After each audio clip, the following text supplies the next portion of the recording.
What I would say is basically a perfectly played game in the Deutsch Gambit from the player of the white pieces. It was a game played quite recently, 2015.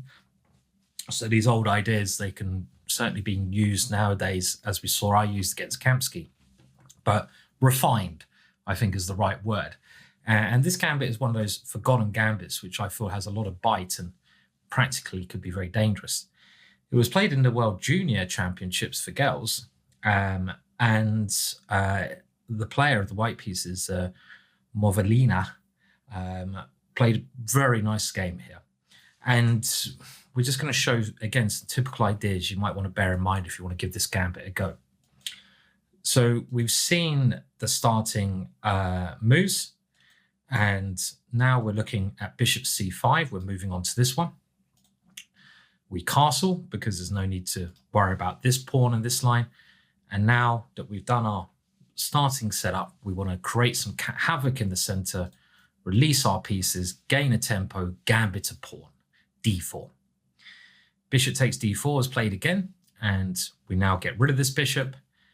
Our preferred move is bishop g5, but f4 is the more commonly played move here.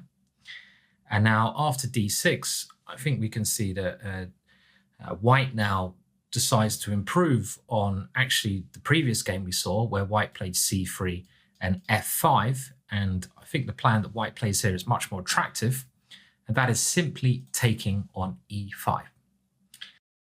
As after this one, our pin on the knight becomes a lot stronger because we've released our rook as well against f6. And this just gives extra pressure to Black's position. Black is under a little bit more pressure here without the f-pawn being on the board. I also feel that when we're gambiting, and this is all about gambiting, this mini little, I say course for Chess24, just to give you a little flavor of the things you should be trying to think of. You want to open up lines. And the way we saw white played it in the other game, f5, which worked out very well, closed the position. But that means it's going to be a longer game.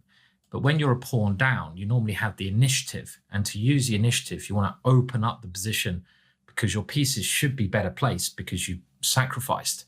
And you want to have more opportunities to swing the bishops in and the rooks in on those lines. So I think instinctively this seems better.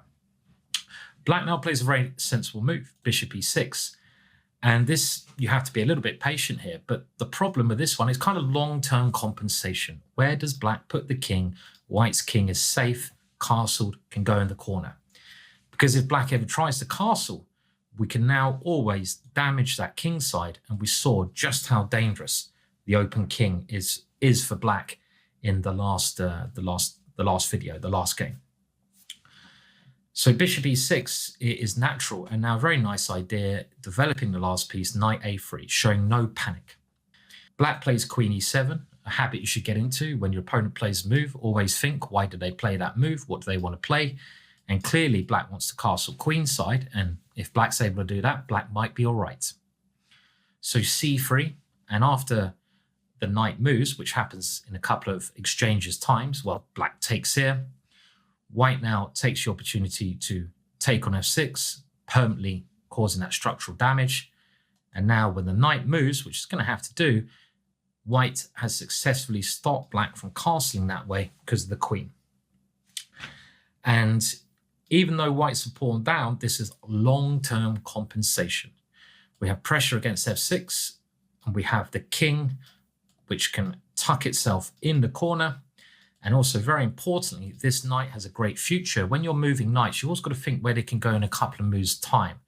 They're very crafty. And this maneuver, bringing it here, allows the opportunity, after 3, of bringing it into a lovely square on f5 or a lovely square on d5, both creating pressure.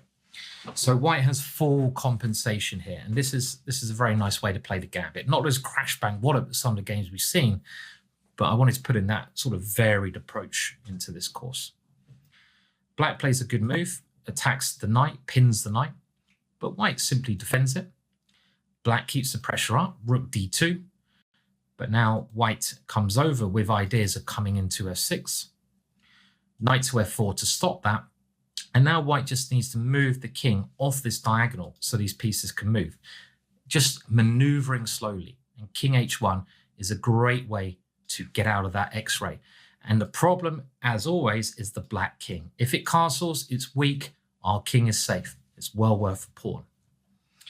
Queen c6 is tried to attack the pawn, simply defended. And now black activates a rook d1. And white now very wisely gets rid of that one active piece, rook d1. And here, black just has a lot of problems. It's not obvious to see to start with, but g3 is going to come. That knight's going to have to move back.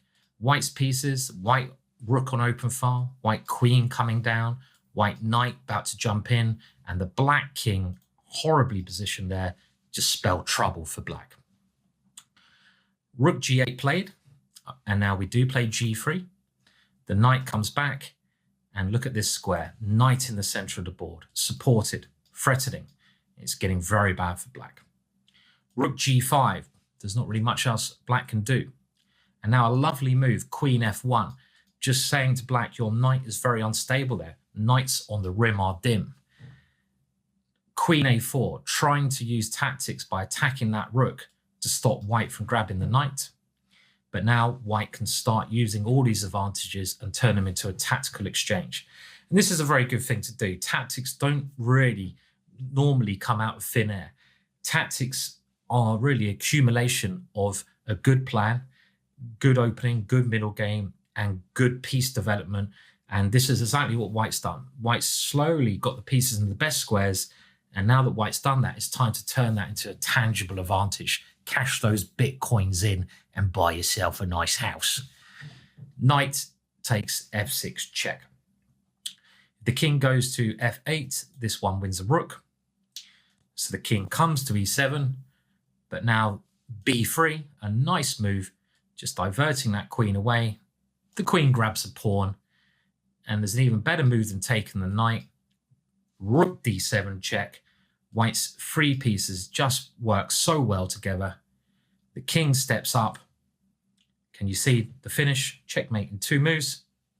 Remember, try to find it. Queen c4 check. And there's only one move. And now the queen can go there with checkmate. Nice, simple positional attack there. Gambits don't always have to be... They can be more... No, don't do that. I was trying to do a nice bit of classical music, but that probably just went horribly wrong. So we're going to get some Crash Bang Wallet coming up soon, though. Don't you worry about that.